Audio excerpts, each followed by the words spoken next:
गणेश जी की मूर्ति या तस्वीर जब भी आपने देखी होगी तो उसमें गणेश जी अपने एक हाथ में अपना टूटा हुआ दांत लिए हुए देखे होंगे। असल में ये गणेश जी की मजबूरी है कि उन्हें अपना टूटा दांत हमेशा हाथ में रखना है, क्योंकि दांत के साथ एक श्राप जुड़ा हुआ है। भविष्य पुराण के चतुर्थी कल्प में बताया गया है कि गणेश विघ्न हरता ही नहीं, विघ्न करता भी है। एक बार गणेश जी के बड़े भाई कुमार कार्तिक के स्त्री पुरुषों के श्रेष्ठ लक्षणों पर ग्रंथ लिख रहे थे, जिसमें गणेश जी ने इतना विघ्न उत्पन्न किया कि कार्तिकेय क्रोधित हो गए और गणेश जी के एक दांत को पकड़कर तोड़ दिया।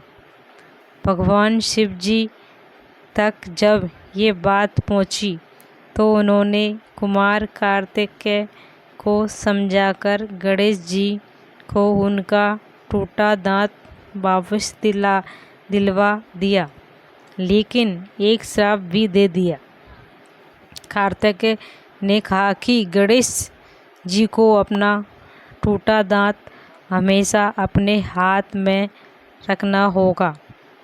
अगर दांत को अपने से अलग कर देगा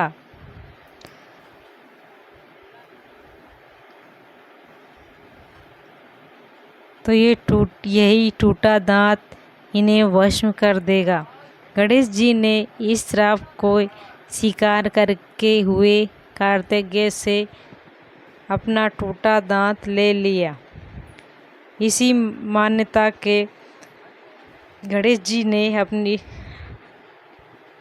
टूटे दांत से महाभारत महाकाव्य को लिखा। वैसे गणेश जी के टूटे दांत के पीछे कुछ और भी कथाएं जुड़ी हुई हैं। गणेश पुराण के चतुर्थ खंड के 7वें अध्याय में गणेश जी एक दंत होने की एक और रोचक कथा है। एक बार देवी पार्वती और भगवान शिव कक्ष में शयन कर रहे थे और द्वार पर गणेश जी पहरा दे रहे थे।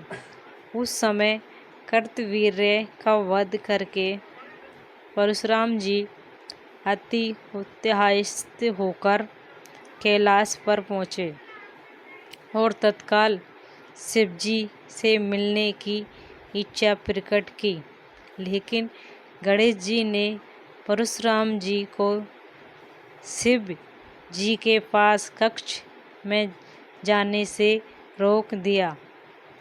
गणेश जी के रोकने पर परशुराम जी क्रोधित हो उठे और युद्ध करने लगे। गणेश जी से पराजित होने पर परशुराम जी ने शिव जी द्वारा दिए त्रिशूल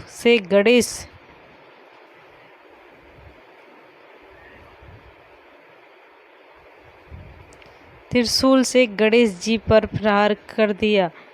इससे गणेश जी का बायां दांत कट गया और वह एक दंत कहलाने लगे। असुर का वध करने के लिए थोड़ा दंत गणेश जी के एक दंत होने की जो कथाएं मिलती हैं, उनमें एक कथा गजमुखासुर की भी है। इस असुर को ये वरदान प्राप्त था कि किसी अस्त्र शस्त्र से नहीं मारा जा सकता, इसलिए गजमुखासुर देवताओं और ऋषियों को परेशान करने लगा। इस असुर को वश में करने के लिए गणेश जी को अपना एक दांत स्वयं ही तोड़ना पड़ा। महाभारत के कारण टूटा गणेश का दांत एक कथा ऐसी भी है कि महाभारत की कथा लिखने के लिए गणेश जी को लेखनी की जरूरत थी। गणेश जी ने अपना एक दांत तोड़कर उसे ही लेखनी बना लिया। इन कथाओं के साथ गणेश जी के एक दंत होने का एक और गहरा रहस्य है, जिस पर कम ही लोग विचार कर पाते हैं। एक दंत गणेश का रहस्य एक दंत शब्द में दो शब्दों का संयोग है। एक का अर्थ है माया और दंत का अर्थ है मायकी, यानी माया और मायकी का संयोग होने के कारण गणेश जी एक दंत कहलाते हैं। एक शब्द मिका माया तपस्या सर्व समुद्रम भयम दंत सत्ताधरस्त्र माया चालक उच्चेत। पूरा करना होगा। गणेश जी बोले, अगर आप एक बार भी रुकेंगे तो मैं लिखना बंद कर दूंगा। महर्षि वेदव्यास ने गणेश जी के इस शर्त को मान लिया, लेकिन वेदव्यास ने गणेश जी के सामने भी एक शर्त रखी और कहा, गणेश आप जो भी लिखोगे समझ कर ही लिखोगे। गणेश जी भी उनकी शर्त मान गए। दोनों महाभारत के महाकाव्य को लिखने के लिए बैठ गए। वेदव्यास जी महाकाव्य को अपने मुंह से बोलने लगे और गणेश जी समझ कर जल्दी लिखने लगे। कुछ देर लिखने के बाद अचानक से गणेश जी की कलम टूट गई। कलम महर्षि के बोलने के तेजी को संभाल ना सके।